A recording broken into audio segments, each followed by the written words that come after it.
Imagine Jeffrey went to war with Adonis.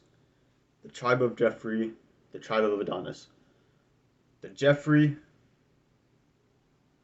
the Jeffreys live a life of despair and modernism and how live a life of feelings. Adonis, he lives a life of discipline, work ethic, masculinity.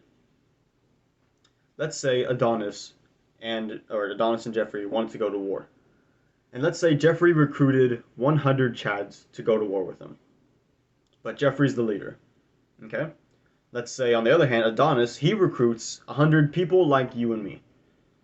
People that aren't exactly Jeffreys, aren't full-fledged Jeffreys. We're trying to get to be like Adonis, but we're still not there.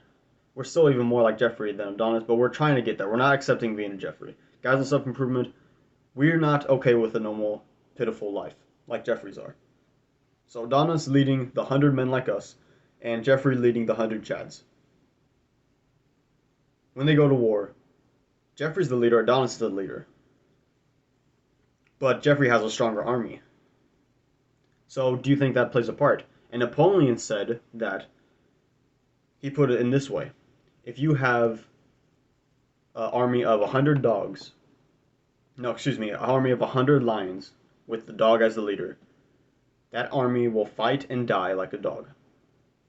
On the other side, if you have an army of dogs with the leader, with the lion as a leader, that army will fight and win and conquer like a lion. So although you might be mismatched, overall like quantity, weight, this side is better. If the leader is a Jeffrey and the leader is Adonis, more than likely they're going to follow him and they're going to lose and they're going to be overall like a Jeffrey. Same thing with Adonis. And it's like that old saying, your chain is only as strong as its weakest link. And this army, with the Jeffrey leading, he's the weakest link. The Adonis army, we are the weakest links, the people who are trying to get on self-improvement and are not quite there yet. But we're better than Jeffrey, so which chain is stronger? It's this side. And I don't know how you can apply this to in real life. You can maybe use it like surround your inner circle and your friends with better people. Maybe it's be careful who you follow on the internet, because a lot of times we look up to these people, and you might act and become more like them in ways, even if you don't know it, even if it's subconscious.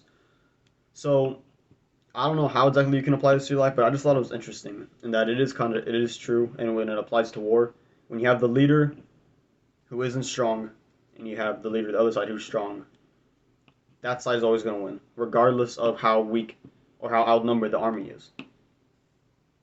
A strong, good leader is very important. Same thing with a family. The father figure, the leader of the household, is very important to a family. So if you have a weak father figure, or you don't have any father at all because he left, of course that family might struggle. Of course, because they're going to look up and they don't have a role model or a good leader to lead them into this life. Because life is hard. You know, we all grow up in life, especially as a man. I'm not saying it's not hard for women. I'm just saying my audience, I'm assuming, is more men. And so I'm talking for the male perspective. Life as a man is hard. Life in general is hard. So you need a good leader to lead you, whether that is God, whether that's your father, whether that's someone you watch online that you need to stop watching and maybe start watching someone like Hamza or Andrew Tate or whoever it may be. Choose your leader wisely. Choose your path wisely.